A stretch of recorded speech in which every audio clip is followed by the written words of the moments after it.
Hey guys, I hope everyone's having a blast playing Arcade Edition, which just launched yesterday, and the servers didn't crash, which was nice. So, we're going to cover a bunch of topics today, including tips on how to easily defeat Shin Akuma, with a couple of characters, and a cool preview of future DLC character costumes. So let's start off with the Shin Akuma Extra Battle Mode Challenge.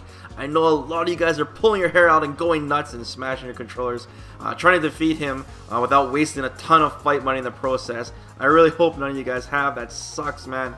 I think I should point out first, though, is that the only reward that you get for defeating Shin Akuma is an Akuma title called Devouring Demon, which looks really sick. It's cool to show off, but I see a lot of people confused, thinking that this is part of the Beautiful Joe costume reward. It is not part of it. That is something separate, and it's something much easier. This is just a challenge for the sake of the challenge, so beware. So let me give you guys some tips for this. So what the AI likes to do is throw a whole bunch of fireballs at you just non-stop, okay? And these are way faster than normal, as I'm sure you guys have noticed, and do a lot more damage. And if you get close, you get the risk of eating a raging demon like I did a million times. So basically you want any character that can easily deal with projectiles on reaction, pretty much. So I personally use Manat. It was pretty easy using her. All you do is just go full screen and you keep using your reflect and reflect the projectiles back to them using your V skill. You do a ton of damage because the fireballs do a ton of damage, and you don't have to worry about that pesky raging demon because you're not close. You're always full screen. You know, Shin Akuma might throw you off a little bit with the red fireballs, but for the most part, you should be okay. If you don't have Manat, then unfortunately you're going to have to use some base characters, but you still can use them. First off, we got Nash. With Nash, you can just go full screen and use his hard kick moonsault, where he goes over the fireball and hits Shin Akuma going downwards. You can also follow up with a combo if you want to get that knockdown, and then just basically jump back full screen and do it again because Shin Akuma just keeps throwing out those fireballs. You can also use Karin. You can use her, I don't know what it's called, but it's that rainbow punch where she sails over the projectiles, course circle back, hard punch, and then just slide and knock them down, and then once again jump full screen and then just play it safe and keep going over the fireballs.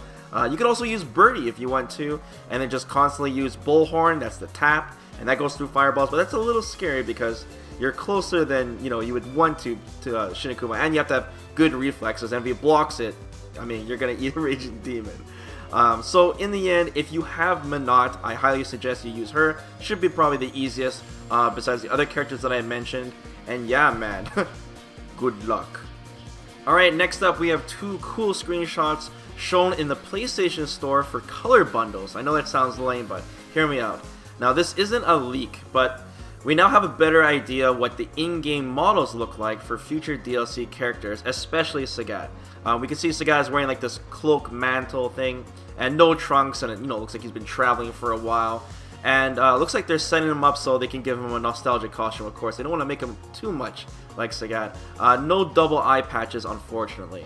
Now, here's where it gets interesting. We can see with the story costume color pack that all the DLC story costumes, even for the future characters, we can see that Cody is clearly wearing Hagar's clothes, or, well, most of them.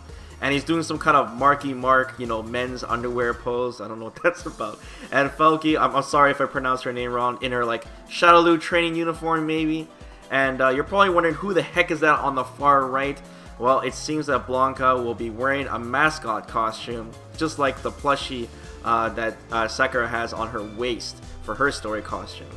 Sagat has a cloth over his eyes, just like, not over his eyes, over his eyes, sorry, he's not blind. But yeah, it's like his Street Fighter 4 costume. And finally, I'm sure you guys are all staring at this by now, yeah, that is G wearing a trench coat and a mask. And yeah, it definitely looks like Q.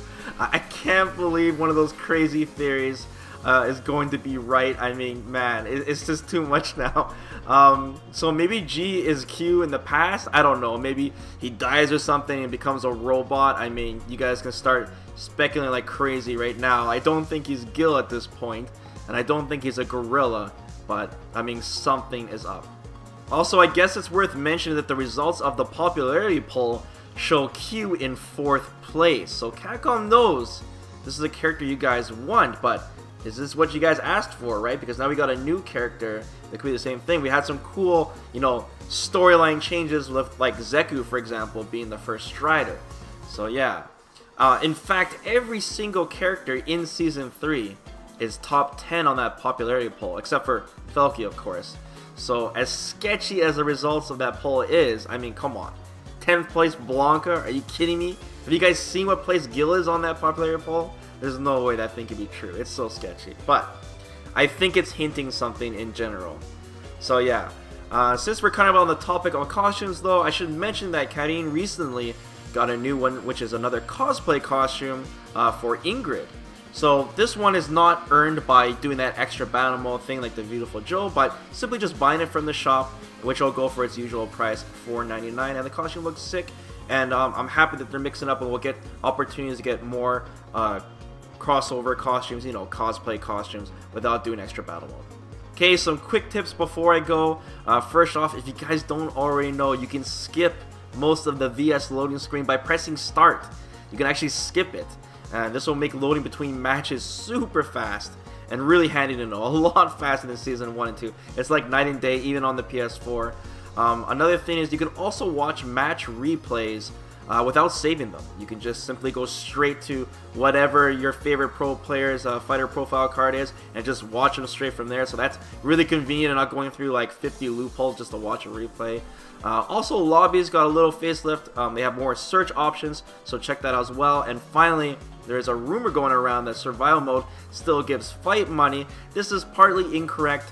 All offline modes still give XP, which still give you a little bit of fight money because you gain 1,000 fight money per level up. So it depends if your character's a low level, but you know, survival mode gives a lot of XP, man, like 40,000 for beating it on extreme. So there's that.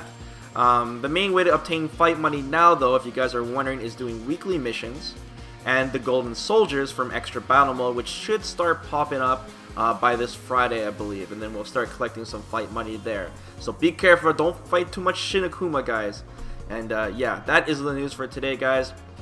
Be sure to subscribe to the channel, as we'll be covering AE very close. We got a bunch of guides coming out. We'll be covering Sakura as well as going through the patch notes and all that, so stay tuned. Please like the video, it helps out, guys, and I'll see you next time. Take care.